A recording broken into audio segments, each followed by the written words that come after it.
Hi everyone, so welcome back to this topic again. Hopefully you have got a good grip on how to work out the RFM. So the next stage that we're going to talk about is this. Now it's in your booklet, and it's called working out the percentage mass of an element in a compound.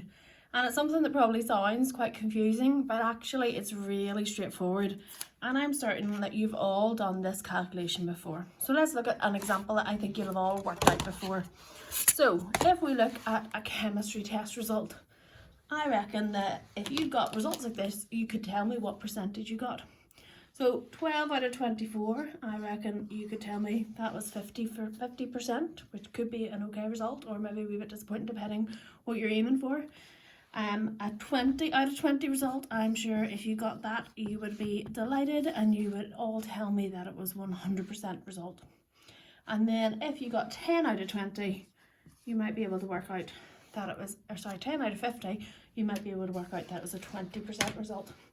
So just like in a chemistry test, if you're working out your percentage, and I suppose it doesn't have to be chemistry, I'm sure you've worked out your percentage in any sort of test, but you do a sum, it's a pretty straightforward, where you're working out your percentage in a test, you work out the number of marks that you got correct, and you divide it by the total number of marks, and you multiply it by 100.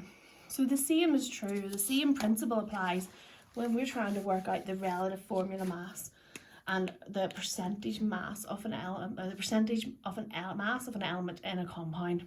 So let's look at an example. So let's look at magnesium oxide. So from our last lesson, we would have worked out how to calculate the RFM for magnesium oxide. So we would have said it was 1 times magnesium, 1 times oxygen, which was 1 times 24, and 1 times 16, which is 24 plus 16, which gives you a total, or an RFM, of 40. Now, if you're not sure how I did that, or you can't really remember, have a look at the previous video. And I didn't do it with it on my own. I do have the periodic table right beside me. We're looking to see what the relative atomic mass is for each element. Okay, so if I want to work out what is the percentage mass of magnesium in magnesium oxide, if that's my question, I do it the exact same way I did when we were talking about the percentage in your chemistry test, only this time we're working out the percentage mass of an element. So we want to work out the mass of all the atoms of that element. So in this case, it's going to be the mass of all the atoms of magnesium. We're going to divide it by the RFM of the compound, in this case magnesium oxide, and we're going to multiply it by 100. So what we're going to do, I'll keep flicking this back and forth so you can have an idea, but also it's in your booklet so you can maybe look at that at the same time. So if I want to work out the percentage mass of magnesium, it's the total mass of all the atoms of the element of that compound, or total mass of all the atoms of that element. So in this case, the mass of magnesium is 24, divided by the RFM of the compound. So in this case, the RFM is 40, multiplied by 100. I put that into my calculator. I'm not going to do this one in my head. So 24 divided by 40 equals times 100 equals, and it gives me 60. So you see it there? The percentage mass of magnesium is 60%. So I would say that a sample of magnesium oxide is 60% magnesium and 40% oxygen. Okay, now let's look at another example that's maybe a wee bit more complicated than just two elements in a 1-to-1 ratio. Okay, so again, let's remind ourselves we can do this for any compound at all, as long as we can work out the RFM of it.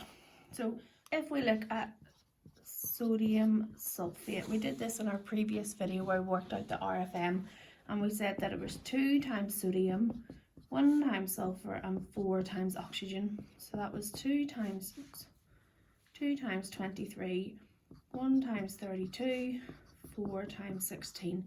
Again, I'm just using the periodic table to get these numbers. So that was 46 plus 32 plus 64. And I add those together and we get to 142. So we say that the RFM of sodium sulfate was 142. Okay, so let's look at the percentage mass of sulfur. For example, we could pick any of them, but let's just do sulfur first.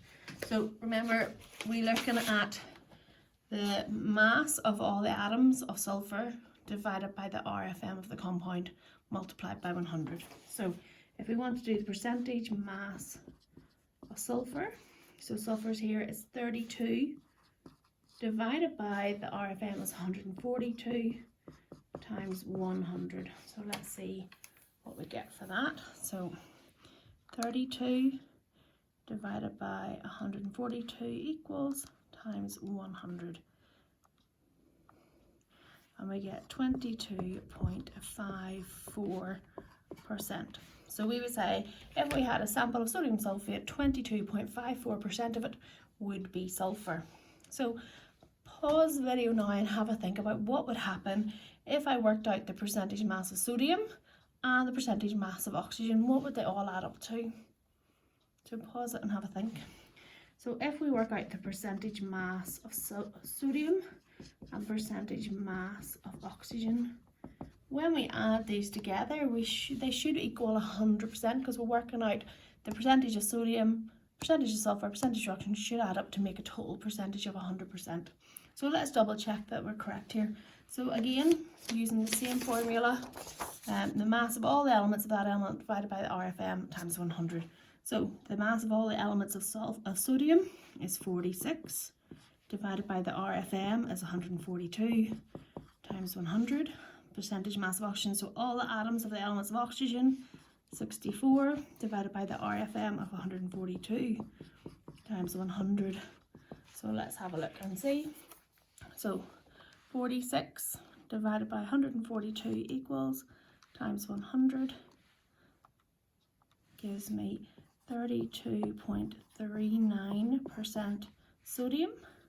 And then for oxygen, 64 divided by 142 equals times 100 equals 45.07%.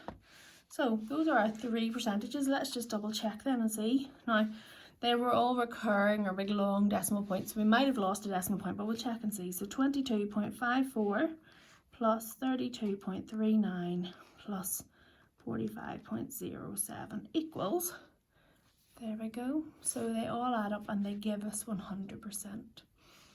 So out of that, if we had a sample of sodium sulfate, from that sample, 22.5% of it would be made up of sulfur, 32.39% of it would be made up of sodium, and 45.07% of it would be made up of oxygen. And you've maybe seen examples, this is like advertised in like food stuff, or like you've maybe seen posters about what's in your body, and it's different elements make up so many percentage of your body, and that's the same way that things are worked out. So it might sound complicated at the start, working out percentage mass of an element in a compound, but actually hopefully this video is showing you how straightforward it is, and you'll be able to have a go at those examples of the questions in your book. So in your book it gives you 2 examples where it's worked through the examples for you to see, and then there are 6 questions for you to do. So there's 2 at the bottom of that page, and then just watch out because at the top of page 6 there's 4 more examples. So have a go at all 6 of them, and if you're stuck or you have any questions, just send me a wee message in Google Classroom.